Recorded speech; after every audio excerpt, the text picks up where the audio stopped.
Neste vídeo, nós vamos trabalhar O Cristão Toma Consciência do Seu Valor, uma obra escrita por Anthony Huckman, professor na década de 1970, que trabalhou a autoimagem do cristão.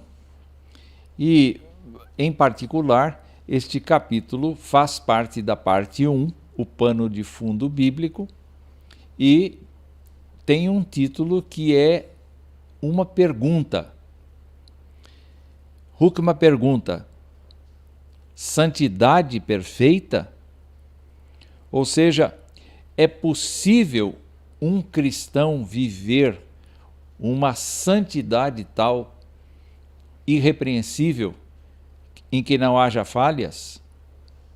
Naturalmente, quando nós pensamos nisso, nós temos que retomar o vídeo anterior para lembrarmos que Huckman abraçou a ideia de que Romanos 7, de 13 a 25, não pode se aplicar a um cristão, mas sim a uma pessoa que ainda não foi regenerada e que vive baseada na sua própria ética, tentando de todas as maneiras ser uma boa pessoa, mas encontrando em si mesma uma disposição contrária, em que as suas atitudes não combinam com a sua vontade de agir eticamente. Então, Huckman tinha escrito na página 70 da sua obra a seguinte frase: essa compreensão de Romanos 7, de 13 a 25, nos ajuda a ver mais claramente a questão da autoimagem do cristão. Há luta na vida cristã, é claro, mas essa luta deve ser empreendida não com uma mentalidade de constante derrota, e sim de vitória. É Romanos 8 e não Romanos 7 que retrata como é a vida cristã normal. Por isso mesmo, a base bíblica para a autoimagem do cristão vem não de Romanos 7, mas de Romanos 8. Antes de prosseguir neste vídeo, você deve ver o anterior para compreender a argumentação que é utilizada para esta declaração do autor. Hoje, nós vamos tentar responder à questão: podemos viver sem pecar? É óbvio que não. É óbvio que não. Mas de onde nasce a ideia de certas pessoas de que nós podemos viver nesta terra sem cair em nenhum erro diante de Deus? Justamente por conta de algumas traduções que nós temos de 1 João capítulo 3, verso 9, e também de 1 João 5,18. Vejam os textos aí, Todo aquele que é nascido de Deus, ou seja, que passou pela graça, que experimentou o perdão de Deus, que experimentou a misericórdia divina, toda pessoa que é nascida de Deus não vive na prática de pecado. Em outra tradução, nós encontraríamos esta expressão: não vive pecando. Mas a melhor tradução aqui não é não vive pecando, e sim não vive na prática do pecado como um estado, como uma escravidão, como uma forma automática de vida. Não. Por que é que esta pessoa nascida de Deus não vive na prática de pecado? João esclarece: pois o que permanece nele é a divina semente. Então a conclusão é a seguinte: se nós fomos tornados santos pela presença do Espírito Santo de Deus, alguns podem pensar que a gente não fracassa mais, que a gente não erra mais, que a gente tem uma santidade que é absolutamente adquirida de uma vez por todas. Ora, esse não pode viver pecando porque é nascido de Deus. E outra vez, a ideia do nascimento em Deus é demonstrada em 1 João, no capítulo 5, verso 18, em que João diz assim: sabemos que todo aquele que é nascido de Deus não vive em pecado. Portanto, aparentemente o pecado não tem mais nada a ver com a pessoa que foi transformada pelo Evangelho. Por quê? Porque antes, aquele que nasceu de Deus, que é Jesus Cristo, o guarda. E o maligno não lhe toca. Esta é outra afirmação que nós precisamos prestar bastante atenção. Parece que a vida proposta por João, só parece, porque na verdade não é. Parece que esta vida é tão protegida, é tão guardada pelo Espírito de Deus, pela divina semente, por Jesus Cristo que guarda a pessoa, que efetivamente ela não tem pecado nenhum. Entretanto, o próprio João nos ajuda a entender que as coisas não são exatamente assim. E vai demonstrar que a virtude do crente está em admitir sua falibilidade e confessar seus atos pecaminosos a Deus pela mediação de Cristo. O cristão, na verdade, é o primeiro a reconhecer que é falho, que é pecador, que merece a condenação, mas ao mesmo tempo que foi resgatado da sua vã maneira de viver e que agora está vivendo na dimensão da graça, no estado da graça, onde a confissão de pecados é útil para o retorno à comunhão com Deus. É ele que diz assim: se dissermos que não temos pecado nenhum, a nós mesmos nos enganamos e a verdade não está em nós. Será que existem pessoas que acreditam que não têm pecado nenhum?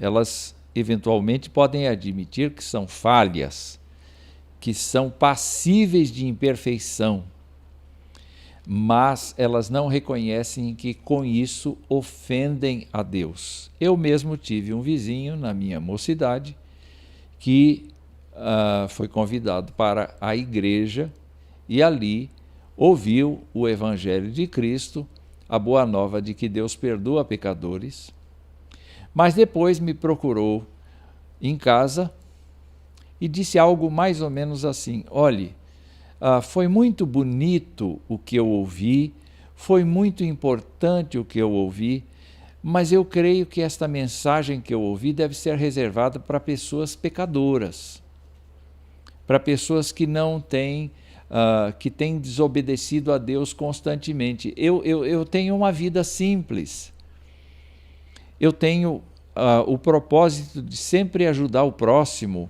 eu realmente não quero o mal do próximo, eu acolho as pessoas que vêm à minha porta. É certo que eu tenho alguns vícios comigo, mas eles me acompanham a vida inteira e eu não creio que isto ofenda a Deus. Então, muito obrigado por me levar à igreja, mas isto efetivamente não é para mim, eu não preciso disso. Bom, eu olhei para ele e naturalmente eu lembrei do fato de que quando a gente diz que não peca, a gente se engana. Até o crente se engana. E o mecanismo que o próprio João aponta aqui é a confissão de pecados. Mas é uma confissão, não apenas um blá blá blá diante de Deus, em que a gente admite pecados gerais, pecados genéricos. Senhor, eu sei que sou pecador, eu sei que falho diante do Senhor, perdoa todas as minhas falhas. Na verdade, a confissão de pecado aqui é específica. Me parece que o texto nos leva a pensar que cada pecado, cada falha, cada gesto que nós praticamos contra a santidade de Deus ou que ferem a vontade de Deus, precisam ser ditos a Deus, precisam ser reconhecidos a Deus, diante de Deus. Mas o que é fantástico, e esta é uma boa nova para nós, é que Deus é fiel e justo para perdoar, para nos perdoar os pecados. Ou seja, do que ele depende para perdoar pecadores? Do que ele depende para renovar o seu ânimo, a sua vontade de abençoar, o seu cuidado terno?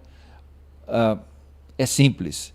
Ele depende de uma sincera confissão, uma admissão na presença dele de que nós falhamos, uma coisa honesta que carrega consigo o sentido de nós deixarmos para trás aquele pecado e nos esforçarmos no sentido de não o praticarmos mais. Então, o crescimento da autoimagem positiva no crente justamente coincide com a santidade como um processo. Um processo.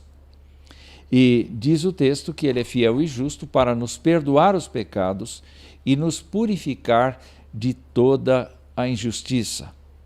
Um pouco mais adiante, a carta de João vai dizer: filhinhos meus, estas coisas vos escrevo para que não pequeis.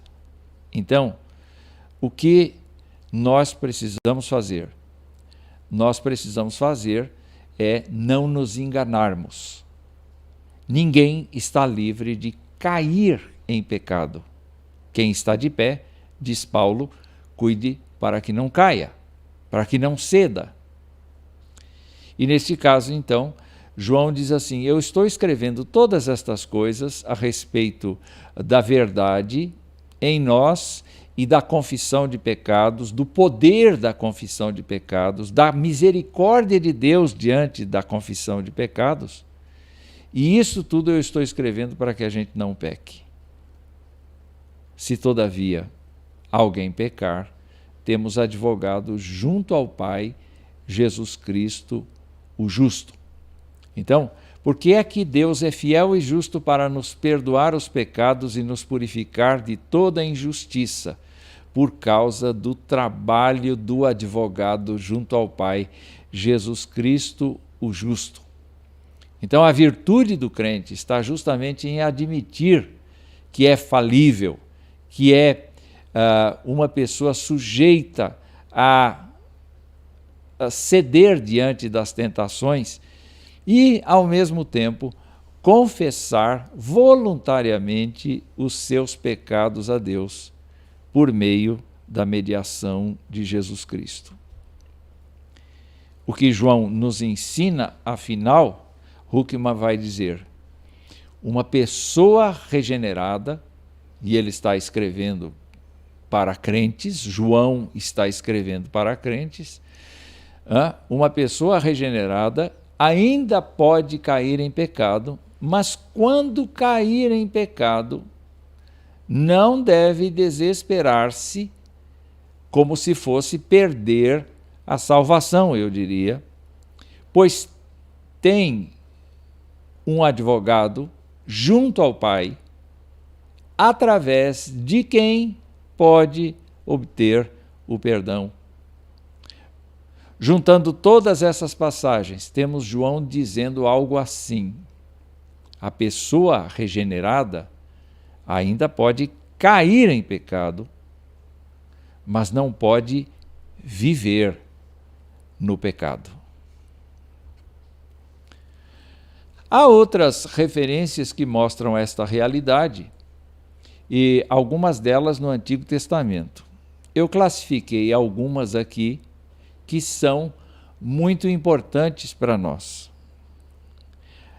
Estas referências bíblicas simplesmente demonstram que o cristão pode falhar. Então, quando Davi, por exemplo, orava ao Senhor numa situação muito difícil, no Salmo 143, ele dizia: não entres em juízo com o teu servo, porque à tua vista, o quê? Não há um justo, nenhum vivente. Se eu disser que não tenho pecado nenhum, eu minto. E eu posso fazer, como diz João no versículo 10 do capítulo 1, eu faço Deus de mentiroso. E aqui Davi está dizendo, está admitindo que Deus precisa usar de misericórdia para com ele, não deve entrar em juízo com o servo. Por quê? Porque à vista de Deus não há justo nenhum vivente. A segunda citação vem justamente do Evangelho de Mateus, exatamente dentro do contexto da oração que Jesus ensinou aos seus discípulos. Ele ensinou os discípulos a exaltar a Deus, a glorificar o seu nome, a santificar o seu nome. Ele ensinou a pedir o pão de cada dia, mas também ele diz assim: perdoa-nos as nossas dívidas. Não as de Jesus Cristo, porque ele não teve dívidas com o Pai, mas ele ensinou os discípulos a dizerem: perdoa-nos as nossas dívidas, assim como nós temos perdoado aos nossos devedores. Usa conosco o espírito de misericórdia, assim como nós temos usado o espírito de misericórdia com quem nos deve. Na verdade, esta é uma oração modelo para todos nós, mas tem um alto significado, mostrando que, assim como nós precisamos reconhecer as nossas próprias falhas, admiti-las diante de Deus toda hora, em todo tempo, nós devemos ter um coração misericordioso para quem admite as suas faltas a nós. E por último aqui, eu trago parte do versículo 2 de Tiago, capítulo 3, em que Tiago, falando dos pecados da língua, vai dizer que todos tropeçamos, não é em poucas coisas não, em muitas coisas. Então, a Bíblia não esconde absolutamente o fato de que nós estamos vivendo na graça, mas não estamos livres de pecar. Portanto, a pergunta inicial, santidade perfeita? Não, santidade em processo. Essa é a resposta que Huckman tem para oferecer a todos nós. Nós estamos caminhando rumo à santidade perfeita, mas longe disso, nós agora vemos por espelho, nós agora não identificamos com clareza todas as coisas, só vamos fazê-lo lá adiante quando o Senhor Jesus Cristo voltar. Então, Huckman diz assim, mas como é que funciona então a questão? Nós devemos nos prender ao fato de que nós pecamos ou nós devemos nos prender ao fato de que nós estamos crescendo na santidade e, portanto, a cada dia relutando mais em pecar? E para isso ele lembra a proposição de Paulo, falando aos romanos, justamente a respeito de que o pecado não tem domínio sobre o crente. Então, se não tem domínio, quais são as atitudes que o cristão deve ter em relação ao pecado e à questão da santidade que está em processo de desenvolvimento? A resposta é: não reine, portanto, o pecado em vosso corpo mortal. Não deixa de tomar conta, de maneira que obedeçais às suas paixões. A ideia é de que o pecado quer assumir o controle, quer assumir o governo da nossa vida, e nós não devemos consentir que este mau governante, perverso governante, assuma o controle de nossas vidas. E de outro lado, Paulo diz assim: nem ofereçais cada um os membros do seu corpo ao pecado como instrumentos de iniquidade. Porque, às vezes, nós já fomos libertos de determinadas situações, mas, eventualmente, nós queremos voltar àquela velha condição e, com isso, prejudicar a santidade que está sendo construída. O apóstolo Paulo, então, mostrava a necessidade de que, se uma pessoa já conquistou espiritualidade dada por Deus, em que ela consegue se dominar em algum aspecto da vida, ela não deve voltar atrás e ceder àquelas pressões do desejo, exatamente para que não haja uma oferta de nós mesmos para o pecado. Então, nem reina, nem a gente oferece a nossa vida para que o pecado domine. Como é que, então, é importante para Paulo observar o que fazer? Se nós temos estas duas atitudes negativas, não reine, nem se ofereça cada um dos membros do corpo ao pecado, nós temos que substituir, temos que preencher os espaços de onde foram tiradas estas ações. E ele diz, ainda nos versos 11 e 12 de Efésios capítulo 6, revesti-vos de toda a armadura de Deus para poderdes ficar firmes contra as ciladas do diabo. Ele não vai se cansar de insistir para a gente cair em pecados. Ele apronta ciladas, não é? E o apóstolo diz que a gente não luta contra pessoas, contra carne e sangue, a gente luta contra estes principados e potestades, contra estes espíritos dominadores, estes dominadores do mundo tenebroso, contra as forças espirituais do mal nas regiões celestes. Santidade perfeita? Não. Santidade em processo. Nós estamos caminhando. Então, eventualmente escorregamos. Mas vamos nos lembrar, como disse João, da necessidade de nós confessarmos o pecado, da necessidade de nós vivermos para Deus e nos entregarmos, deixando que o Espírito governe o nosso caminhar. Então, temos santidade? Sim, já temos santidade, porque estamos na graça. Mas ainda não alcançamos a santidade perfeita, porque estamos no processo de revestir-nos da armadura de Deus para podermos ficar firmes e, ao mesmo tempo, não estamos entregando os nossos membros ao pecado, nem permitindo que qualquer pecado crie raízes tão intensas, tão profundas, que não consiga ser tirado de nós.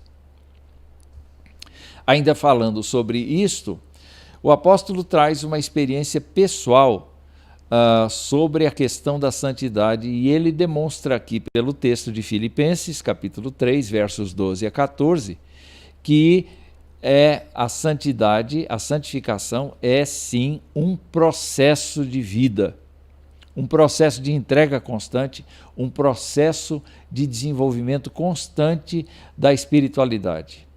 E ele diz assim, não que eu o tenha já recebido, ou tenha já obtido a perfeição, mas prossigo, eu gosto muito disso, mas prossigo para conquistar aquilo para o que também fui conquistado por Cristo Jesus. Pare para pensar um pouco.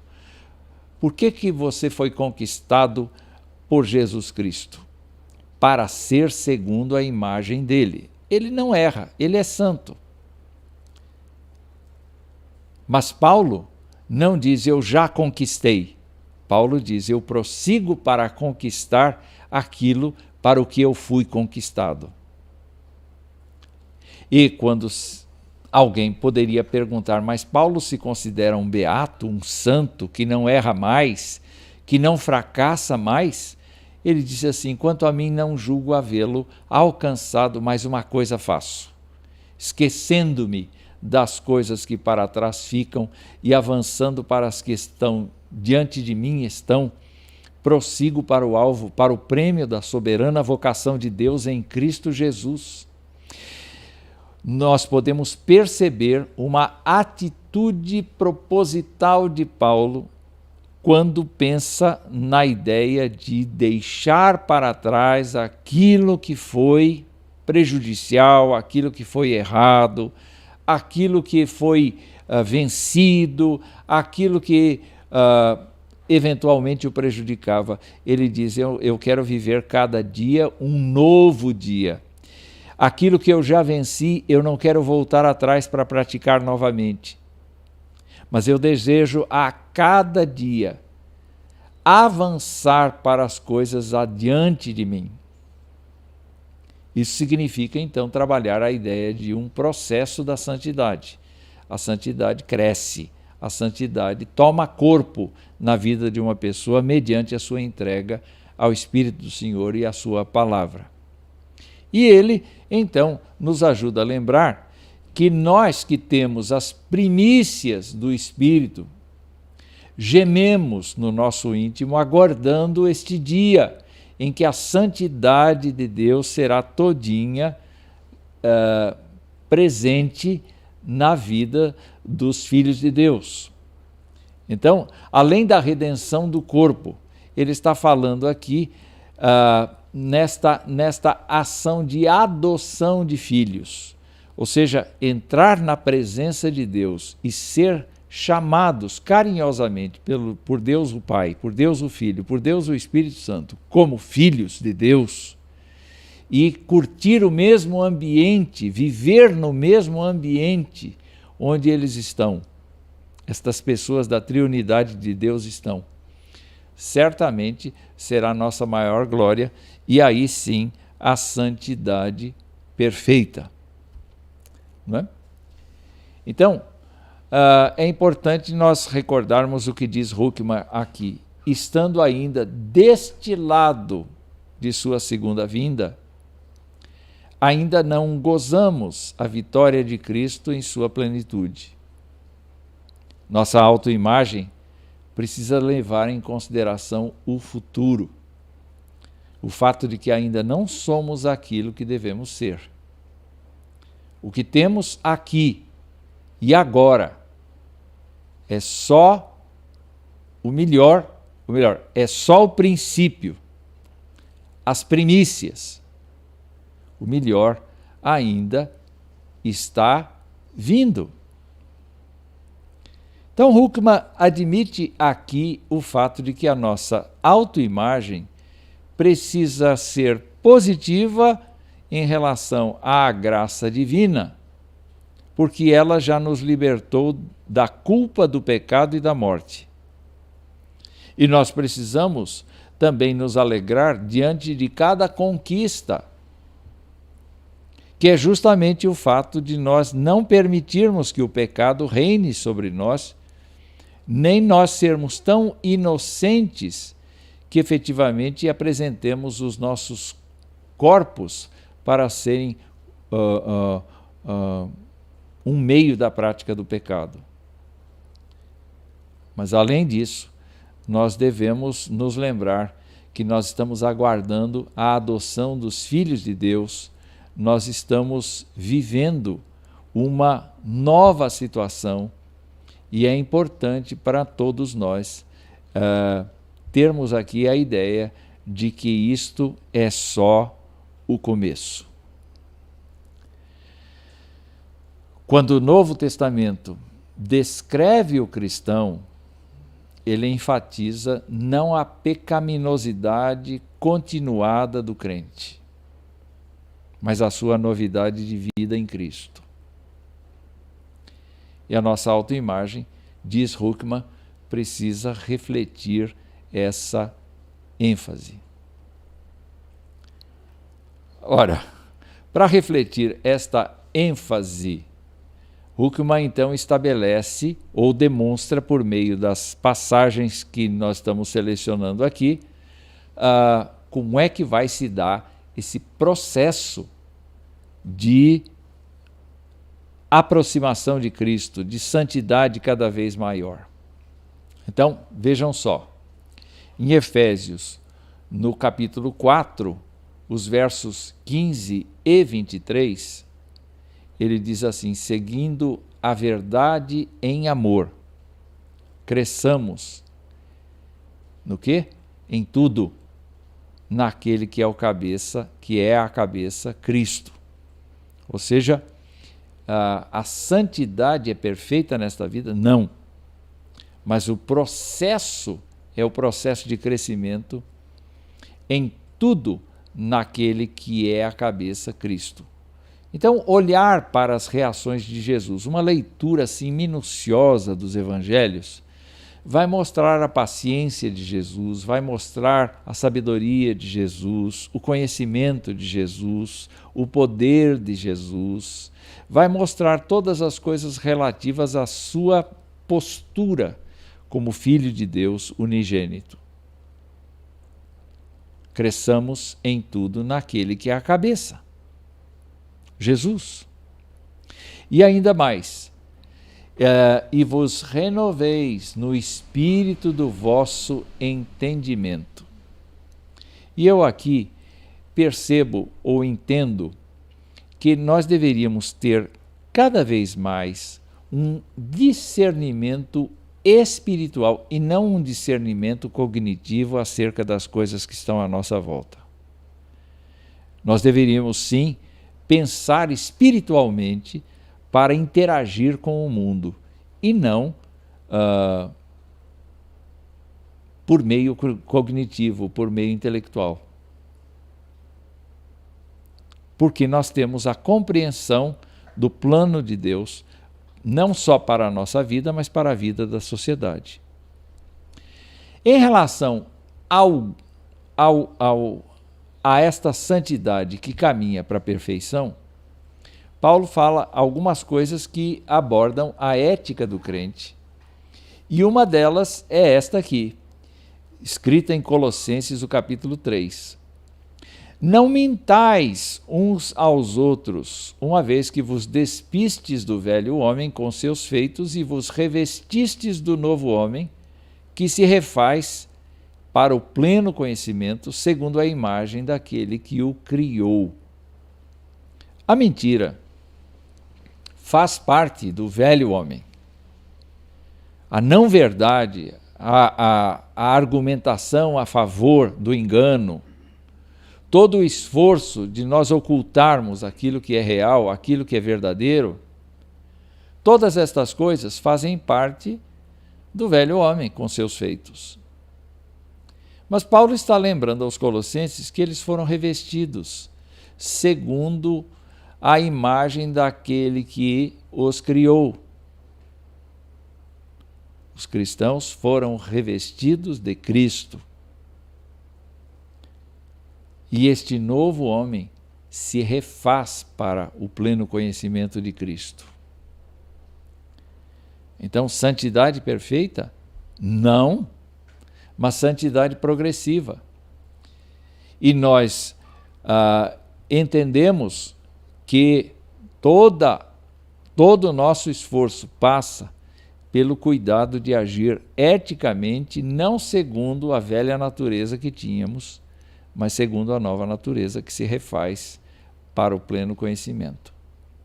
Então, ele estimula os coríntios a pensar assim: tendo, pois, ó amados, tais promessas, purifiquemo-nos de toda a impureza, tanto da carne como do espírito. Olha só o que ele diz em seguida: aperfeiçoando nossa santidade no temor de Deus. O temor de Deus é, então, uma das bases sobre as quais existe o desenvolvimento deste processo da nossa santificação e de aperfeiçoamento da nossa santidade. Ainda, ele fala aos romanos no sentido de que nós não devemos nos conformar com este século, mas transformar-nos pela renovação da nossa mente, para que nós experimentemos qual seja a boa, agradável e perfeita vontade de Deus. Paulo está mostrando aqui que para se conhecer a boa, agradável e perfeita vontade de Deus, é necessário que a nossa mente seja renovada. Os velhos costumes, as velhas situações, a mentira e outras ações que são frutos ou obras da carne, devem ser colocados diante de Deus, e a nossa mente deve ser renovada justamente para que a gente experimente a boa, agradável e perfeita vontade de Deus. E aí, então, olha o que acontece conosco. Paulo diz aos Coríntios: e todos nós, com o rosto desvendado, contemplando como por espelho a glória do Senhor, somos transformados de glória em glória, passo a passo, num processo de crescimento, na sua própria imagem, como pelo Senhor. Então, o ser espiritual que nós somos tem crescimento para fazer.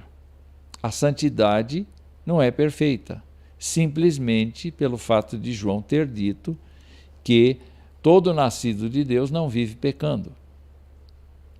Ninguém pode concluir que o crente não peca mais depois da sua conversão. Ele peca sim, mas ele tem o recurso da confissão, ele tem a fé no fato de que Deus é fiel e justo para perdoá-lo, purificá-lo de todas as suas manchas. E ele, com o rosto desvendado, é bonita essa imagem, contemplando como por espelho a glória do Senhor, é transformado de glória em glória na sua própria imagem, como pelo Senhor, o Espírito. É aí que entra mais uma declaração de Huckman que você deve guardar. Devemos, portanto, ter uma imagem de nós mesmos como sendo progressivamente transformados na imagem de Cristo, tornando-nos assim cada vez mais semelhantes a Deus. Esse processo atingirá seu objetivo apenas na vida do porvir, mas ele o será com certeza, já que o Deus que começou a boa obra em nós há de completá-la até o dia de Cristo Jesus. A nossa autoimagem carrega ainda imperfeições. A nossa santidade não é perfeita. Mas nós estamos a caminho de recebermos aquele estado final de santidade pelo qual nós seremos completamente ajustados à santidade de Deus para viver ao lado dele. Em relação à nossa autoimagem, nós não devemos desanimar quando pecamos. É claro que devemos nos entristecer com os nossos pecados, mas nós devemos imediatamente recorrer à confissão de pecados e exclamar diante de Deus a respeito da nossa falta. Porque toda vez que isto ocorrer, a comunhão com Deus é retomada, porque Deus não tira de nós o seu espírito, ainda que ele seja entristecido com o nosso pecado, mas ao mesmo tempo nós estamos cada vez mais próximos da realidade divina, no sentido de sermos coparticipantes de sua natureza, como diz Pedro. É importante para todos nós não esquecermos que santidade perfeita não existe, mas que nós estamos a caminho de vermos realmente a santidade quando Jesus Cristo voltar.